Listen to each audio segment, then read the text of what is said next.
Sean here with BaseMint Comics. It is the weekend. I have the tea ready, so I am all set for another episode of Cornerbox Classics. And if this is your first, this is where I have been reading my comic book collection from the beginning in release date order as they go. As though I got into comics in the early 90s when I was about 11 or 12, would bike up to my shop. So this is just sort of like a time travel experiment. Like if I was a kid in the 60s, 70s, and now 1982, what would I be picking up from the shop and listening to as I pedaled up to the store? And this week is June 8th, 1982. There are 4 books that I would have picked up. Stray Cats had just released the US version of Built for Speed, and I probably would have told everybody that I was listening to that as I was biking up the shop, but in actuality I was probably, just like everyone else in June of 1982, listening to Eye of the Tiger by Survivor. Can't deny it. Plus it would have been great biking montage music, so there's that. But for the sake of cool points, we're going to go with Stray Cats. So, first book I would have grabbed off the shelf, one of my all-time favorite covers. Avengers, number 223 of Robin Hood's and Roustabouts, released June 8th, 1982. This gorgeous cover is by Ed Hannigan and Klaus Janson. The issue itself is written by David Michelini with pencils by Gregory LaRocque, inks by Brett Breeding, letters by Rick Parker, and colors by Christy Scheel.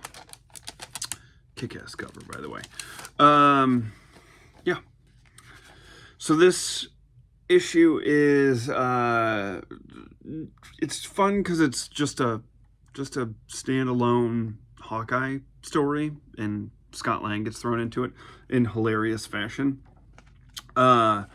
So it opens up with Hawkeye heading out to the carnival that he used to work at. It appears that the old owner, Old Man Carson, retired and turned the show over to that tomboy daughter of his, Marcella, who sent kind of a letter there, but on the back wrote help. And so this is Hawkeye responding to that. So he goes up to her office and quickly gets roughed up by some goons who pull like a blade. It's like not a normal looking gun, but just like a laser blaster. Pulls that on him. So he, scampers off and changes into his Hawkeye duds. And then we cut to, it just so happens, thank goodness, that Scott Lang is there with Cassie. And this is a duo that I have absolutely fallen in love with in comics. And so Scott's picking up some cotton candy and drops his Ant-Man helmet because he's now shrinking his suit down conveniently during this issue so that it can fit in his pocket. And Cassie, while he's picking out cotton candy, is giving him the business that she wants to ride the old spin and heave is what it's called, which, that's great. I doubt that's actually the name of the ride, but it's great that she's calling it and that Scott's calling it that. So then Scott sees Hawkeye hightailing it in his, work gear. So he's like, what the hell is going on over there? Good thing I have my Ant-Man suit in me. So he hightails it, dragging Cassie along to the old spin and heave. And then hands the creepo handling the ride at the carnival a stack of cash and is like, let her ride it till this runs out. It's hilarious 2 pages of Cassie's begging him to do this. And he's like, absolutely not. What type of parent would I be if I allowed you to ride on the spin and heave even once, And then immediately once he's like, hey, I get to hang with an Avenger. He then, leaves her with a carny with a stack of cash and just lets her ride it, ad nauseum. So then Hawkeye sees the 2 goons taking Marcy. So he grabs her. They run into a tent. Hawkeye realizes that she is no longer tomboyish, which he appears excited about. And then they are quickly met with the goon of the issue. Then we cut back to Scott, who's putting on the work duds.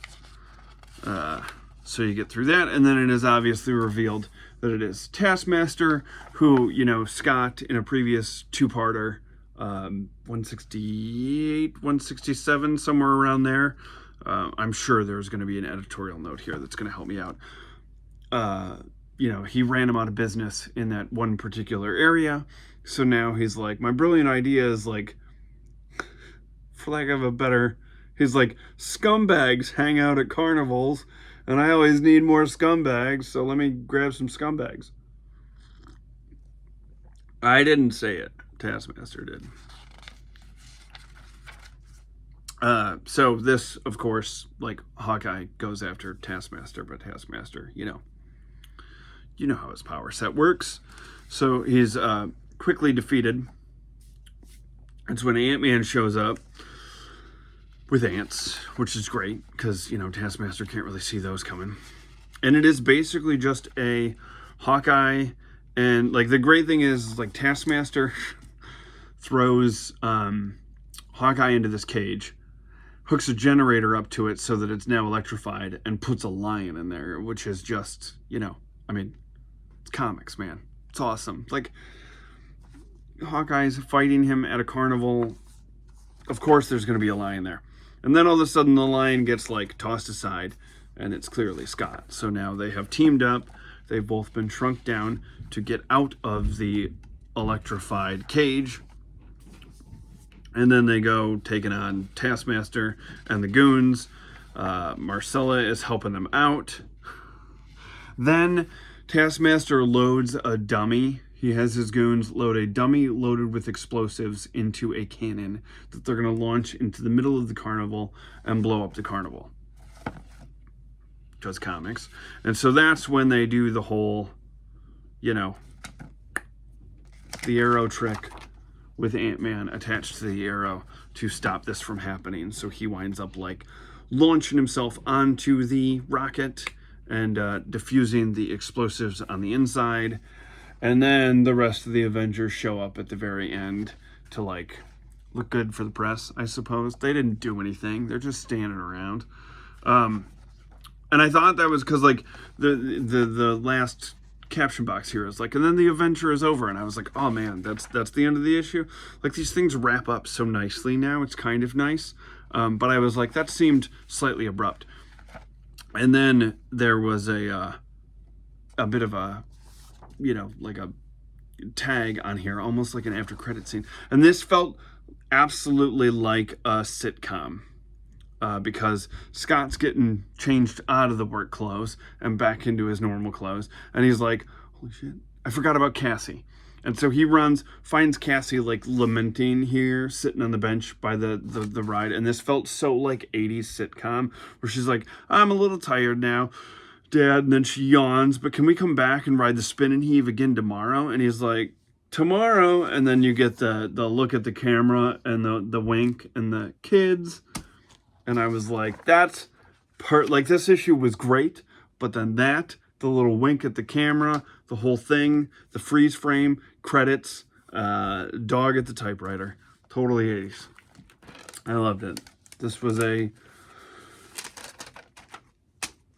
great cover, great issue. Glad I picked that up on June 8th, 1982.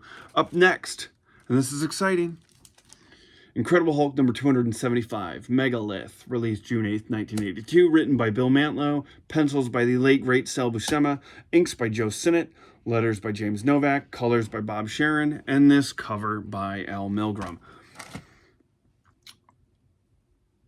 Incredible Hulk 275. From this point forward until 1997, I will have a Incredible Hulk is now in, at this point, every month till the mid to late 90s. Incredible Hulk is in the Cornerbox Classics, and I'm gonna let you in on a secret. I have not read any of it. That's right. I went all in on the Peter David run.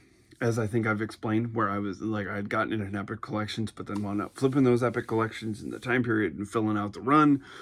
So I have that run, and then I was like looking around, and I was like, oh, I have a pretty good chunk of these issues leading up to the start of the Peter David run. I only need a few more, and so when I was out, I was like, let me find them, and I found them, and so here we are. Now Incredible Hulk has been pulled into this. And I gotta ask a question. I'm eyeballing a Incredible Hulk television series box set, all 5 seasons. Anybody, I imagine that where I am in Cornerbox Classics, if you're watching this, there's a good chance that you would be in the sweet spot of watching that television show when it was on the air. I have only ever seen clips of it. I have never watched an entire episode of it, but I'm curious, like, how is it? Do I pull the trigger on this this box set and start watching the old Incredible Hulk, Bill Bixby, Lou Ferrigno show? Let me know. Okay, so Incredible Hulk 275. The Menace of Megalith. One of the things that always stopped me from kind of diving into Hulk was I was like, how? And forgive me, I'm only going from what I see. You know, like, this is no shade towards the character or anything like that, but I was like, I don't necessarily think it's my thing, and I can't imagine, just from an outsider perspective, that there was a lot going on in the issues, because it just seems like it's like, oh, piss off Hulk, he smashes up some tanks, you know, drop kicks him into the desert, and then the next issue, what, he does that again? So I did find it interesting when I opened this up that, like, great Selby Shema pencils. Love it. But I was met with this as the first splash page of me reading The Incredible Hulk. In recent days, there has been a radical change in the life of The Incredible Hulk. Due to continued gamma ray exposure, the mind of Bruce Banner now controls the Hulk. And I was like, oh, so I'm not, because I know that part of Peter David's thing is like Professor Hulk and all that stuff. So I was like, okay, well, during that, I'll get like a Smart Hulk and blah, blah, blah. And I know, like, towards the end of the run, around the Onslaught thing, I know that he's separated and that there's, like, you know, I get it. And then, you know, whether that has resulted in the creation of a more humane monster or a more monstrous man is as yet too early to tell. And I was like, this is what a great jumping on point for a person who's never read the Hulk. Because I'm like, okay, they're letting me know he's been exposed to more gamma radiation. So now he's, you know, got the mind of Banner in Hulk and can change back and forth. So, okay, I guess this is the setup. I'm sure at some point he's going to be back to the old Hulk ways. But at least right now I'm like, this is perfect. This is a great... I'm into it. So he's bounding through the desert, and he's going to try to find Betty and Rick. Yeah,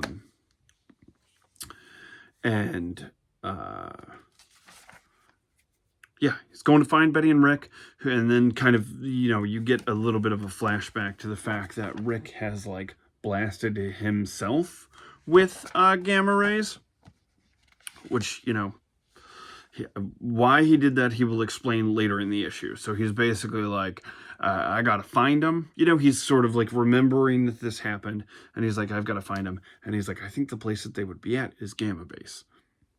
This is my first introduction to Gamma Base. Here I am. We're all on this journey together. So then they cut to Gamma Base, and you're met with Betty and Barit, and they are, you know, helping Rick out, who has been exposed to gamma radiation. And this is where I'm going to need to not turn to the internet, because it's 1982, and I'm going to have to go over to that spinner rack, give it a spin, grab the old official handbook of the Marvel Universe, and figure out who Barit is, because I don't know. Because this is my first introduction to her, and they kind of give you a little bit of an idea. It seems like she's some type of person who makes weird art sculpture. I don't know, like whatever that thing is. And she was making a movie from another planet about Hulk. Like she was basically like spying on our planet, I think is the idea here. And she was making a film about the life and times of the Hulk and Rick Jones. And I could roll my eyes at that, but I'm not going to, because this is great. That's great. That's weird. I'm like, I'm in. So then some character who I'm unfamiliar with named Jackdaw. Again, gonna have to grab the B section of the Oh Hot Moose, and I'm gonna have to grab the J section, because I refused to Wikipedia these characters because it didn't exist in 1982. So if I wanted to figure out who these characters were, if I was first picking up this, if I saw this cover and I was like, the megalith looks cool, as I'm blasting Survivor in my ears on my Walkman, I wouldn't be able to like have Wikipedia on my phone. I gotta bust out the Oh Hot Moose. So Jackdaw then goes to a Gamma research lab where she is able to kind of sneak in there, and she is the one that unearths the megalith to go beat the crap out of the Hulk, I guess. I'm assuming. So Hulk gets there, and as he gets there, he's talking, he, barges into the room, sees Barit, sees Betty, sees Rick, and is like, Rick, why'd you do this to yourself? And he was like, well, I thought, like, you were out of here and the world still needs Hulk, and, like, I'm, he's got his, Hulk was my friend, and I tend to lose my friends, and he's talking about Captain Marvel, which is a bum out. So he's like, I figured why not make a new one? And so then Hulk is able to transition from Hulk to Banner, much to the surprise of Betty down here. I wasn't looking, so I don't know. I could have been totally out of frame. But, I'm sure you can find Hulk 275 for not too much. So then, again, we get Hulk, the megalith has shown up, and Betty's like, oh man, every time the Hulk's around, there's danger. And so Banner transforms into the Hulk and goes to fight the megalith, and Jackdaw is like connected to it. It is the suit that has been built by, I assume, the military. And so she's fighting him, but every time that like the Hulk punches the megalith, she sort of feels it in the control seats. And she's kind of, as like the fight turns, and Hulk, she's winning at first, but then the tables quickly turn, and she's getting thumped by the Hulk, and she's freaking out, and is basically like, okay, here's clearly why the military isn't using this, because the people who are piloting these megalith things would feel every blow, and that sucks. And then the emotional beat of the story is that Betty is basically like, the man I love is the Hulk, and for the first time he's revealing that like this is like, he's got the mind of Banner, and Banner's like reveling in kicking the crap out of this megalith thing. So she's like, oh no, is that, at first it was like, oh, it's just the monster, but now she's like, Banner's kind of getting a kick out of this. I don't know how I feel about that. So that's where we're at. So, a surprise to no one, Banner eventually wins. Jackdaw takes off, and then we are met with the cliffhanger of the UFOs getting together. And so I was like, not a bad, I've read a few issues in Cornerbox Classics that I had, but this is the beginning of a 15-year run now where I will get it uninterrupted, and I'm looking forward to that because I've never read any of that stuff. So it's about time that I imagine if I hate it. Spent all these years accumulating a Incredible Hulk run, and what if I hate it? Ship it all to Scotland. That's what I'll do. Up next, Marvel Fanfare number 4, released June 8th, 1982. First story the one that I'm here for, the thing that pulled me in. Lost Souls, written by Chris Claremont, pencils by the fantastic Paul Smith, inks by Terry Austin, letters by Janice Chang, colors by Glennis Ween, and obviously this cover is by Paul Smith, and it's a great wraparound cover. There is a second story, which is a Deathlock story. I did not read that story when I was doing this because I am in the midst of the first 20 issues of Astonishing Tales, and the later issues of Astonishing Tales that I have are the introduction of Deathlock. So it was like, I would like to read those first before I read this. So I made a note to pull this back out. That story is by David Anthony Kraft, with pencils by the fantastic Michael Golden, inks by Robert Downs, and colors by Bob Sharon. And then there is a third story in here. What do they charge? $6.99 for this? Ordeal, which is an Iron Man story written by David Michelini, pencils by Michael Golden, and inks by Dan Green. Nope, they charged $1.25 in 1982, which was probably a premium. No ads, like 48 pages. Anyways, first 3 issues, a couple of our heroes have gone with Tanya Anderson to the Savage Land to track down Karl Lykos, who we know is Sauron, and so that's what's been going on. The X-Men have been captured. Angel got away, but was hurt in the process and was found by Kazar. And I have been on a Kazar kick lately. I've been cruising through those Astonishing Tales issues. They are fantastic. So basically in this, you get a recap. We've already covered the first 3 issues, so you don't need more of that. And Warren is struggling, and I thought this was really good. Sauron is first introduced in X-Men number 60. Roy Thomas, Neil Adams. It's great. Find a way to read it. If you don't have the issues, Marvel Masterworks, Epic Collections. The Neil Adams, Roy Thomas stuff is like, it's great. It's great. So Warren is struggling with the fact, like, and you would think, like, if you were just reading these 4 issues, you'd kind of be like, come on, Warren, suck it up. But the history of Warren and Sauron goes back to X-Men 60, and kind of like Sauron mind controlling him back then too. So it's like, I can understand why this guy is a little bit like, I'm sick of this dude.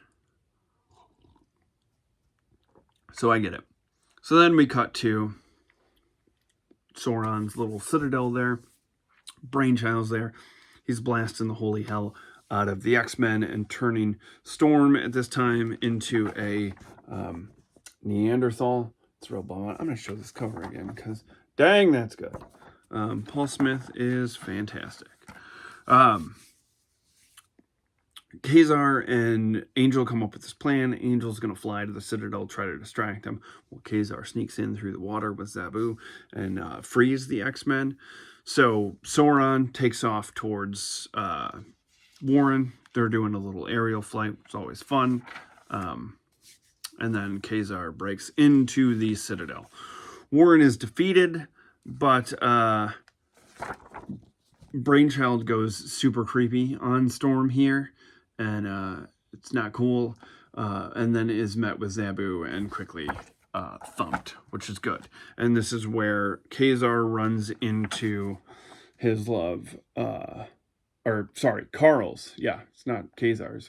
But Shauna is in there too, so he is, they're both in there. So he is bummed that she has been transformed into a Neanderthal, and she's like, he is like, I'm sick of Sauron. I'm sick of Zoladane.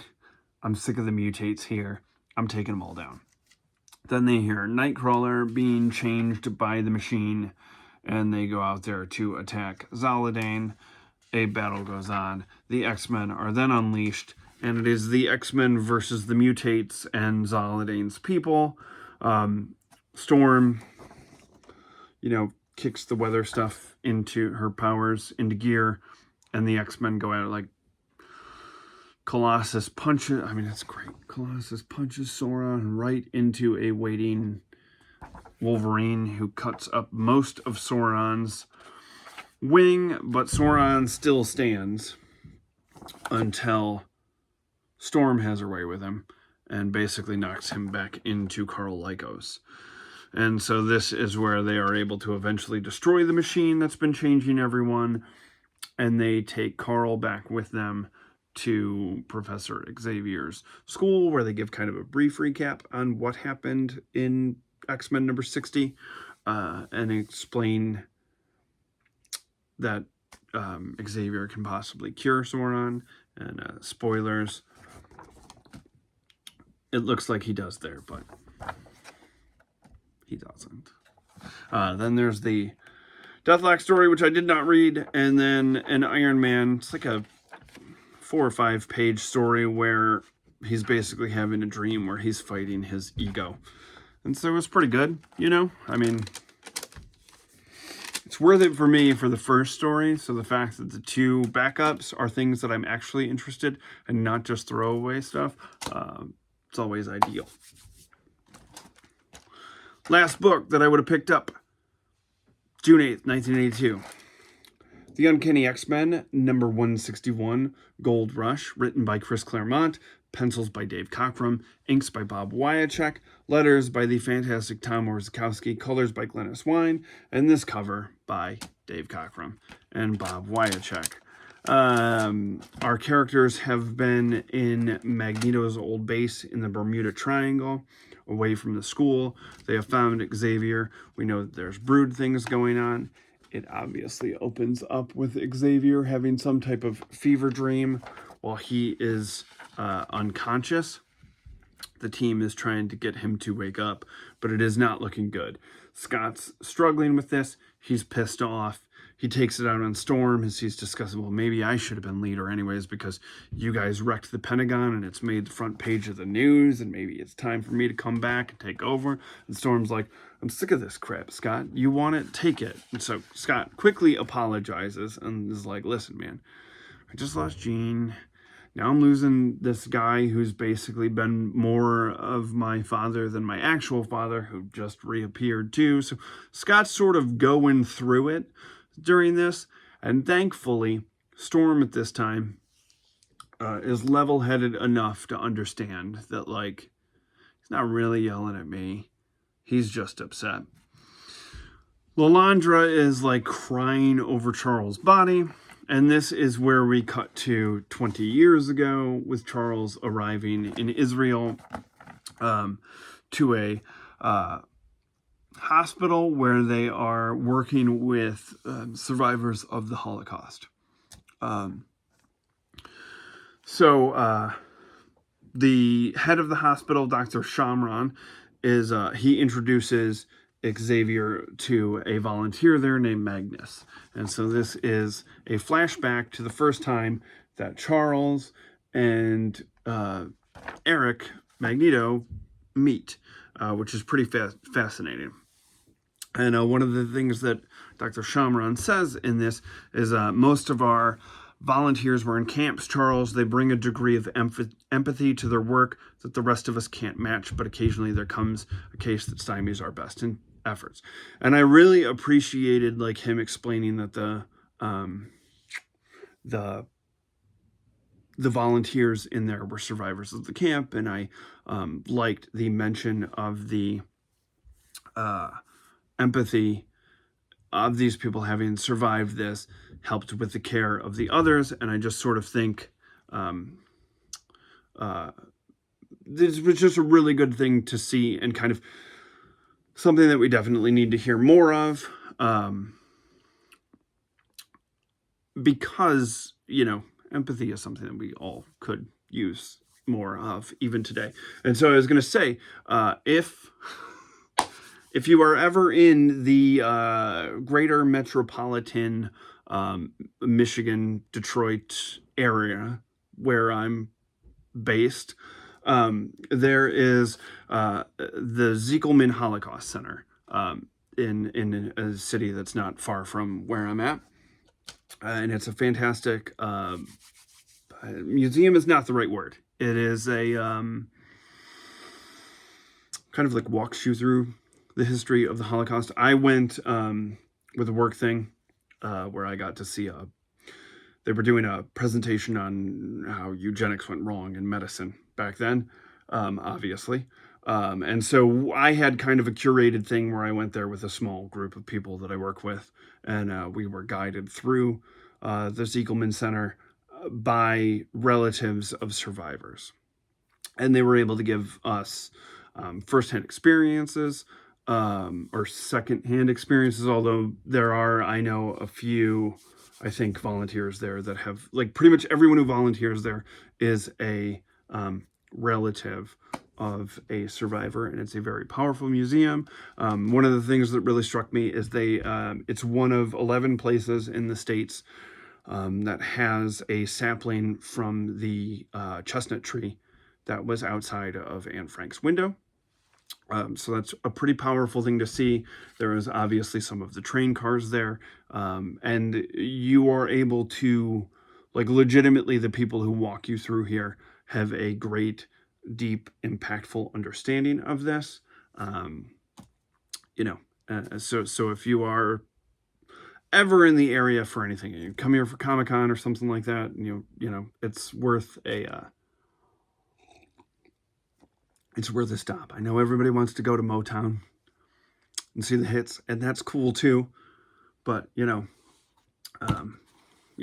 and obviously everybody should read The Diary of Anne Frank. And then I also highly recommend At Night by Eli Wiesel. I don't know how to say it because I know it's, but this is a firsthand experience of a man who was taken to the camps in the night and his experience of what happened to his family. Not to get too heavy, but, it is one of the fascinating things about Claremont's take on Charles and Magneto, and one of the things that makes him such a sympathetic character in the Marvel Universe is his history, and, it is important that we, acknowledge that and continue to learn from it. So there you go. I'll get back to jokes about the spin and heave at some point, but that's, if you're ever in the area and you want to go to local comic shops, make sure you stop there too. Anyways, we are introduced to Gabriel Haller. Back to the comics. We are introduced to Gabriel Haller there, and this is great. Xavier in this is just fresh off of defeating the Shadow King in Uncanny X-Men number 117. And if you have never read that issue, it is outstanding. It is one of my all-time favorite Uncanny X-Men issues. It's just a flashback issue explaining Xavier's first meeting of Amul Farouk, and it's wonderful. And so you see Xavier enter Gabby's mind here, and I always love a good astral plane trip. And obviously he gets a brief history of Gabby surviving the camps. It is heavily implied here that the guards took a liking to her, which I'm sure we can all understand and take what Claremont meant from this without me having to spell it out. They are all made up to be monsters, which is true. So hats off to you, Dave Cockrum, for nailing it on both accounts. And then in the last one, she is like blasted with a ray and turned into gold. And so when they pull out of this and she like awakens, she calls for her mom, she calls for her father. It's heartbreaking. And Dr. Shamron and Magnus, like, he's back here like, holy smokes, what is going on? This dude just stared at her, and all of a sudden she popped out because she has been catatonic this entire time. And so they're explaining, like, everything that I saw. I mean, Xavier isn't explaining this to them, but in his head, he's like, everything kind of makes sense. And then he sort of asks, like, all of her other images that I saw were grounded in reality, like logical, and I could understand them, but the last one with the gold, like, kind of just... And then we see there's a dude peeking through the blinds here who's like, Haller's awake, I gotta call the boss. And then he gives him the old Zig Heil. And so you're like, oh boy. So then we get this like fun montage of the three of them becoming pals. I love this shot of Magneto and Charles talking about mutation in the bar, because I have a original art piece from Uncanny X-Men 321 that is basically another angle of this shot of the two of them discussing this. And then it cuts to Gabby and Charles going to some type of function. They're dressed up, and Gabby is sort of falling for Charles. And this is kind of a bum out, because he's basically like, he's thinking like, I shouldn't do this considering our relationship. Although it's not like, I mean, yeah, I guess she is a patient, but it's not like Charles is like a physician or anything. But he's still like, this is kind of wrong, but we're both lost souls in this. And so that's, spoiler, it's a bum out, because their relationship clearly creates a child that Charles does not take care of properly. But that is a wonderful story for another day, when I finally pull New Mutants lovingly into this Cornerbox Classics. So then we're the function that they're going to is quickly attacked by some bug-looking Hydra guys, and that's awesome.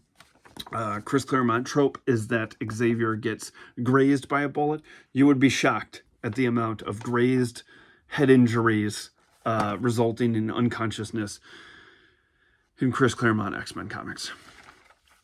So then all of a sudden Xavier awakes to the ship that they're trying to take Gabby away in, absolutely getting ripped apart, and magically every single Hydra goon gets hit with metal shrapnel. I wonder what happened, where it is quickly revealed between Xavier and Eric that they are both mutants and they have figured this out. So then there's one Hydra goon left alive. Charles interrogates his mind, knows exactly where they're headed, and we're off to the races. And it is revealed, and this is nice timing. Last week, Baron Strucker returned in Captain America, and so this is a flashback to Baron Strucker.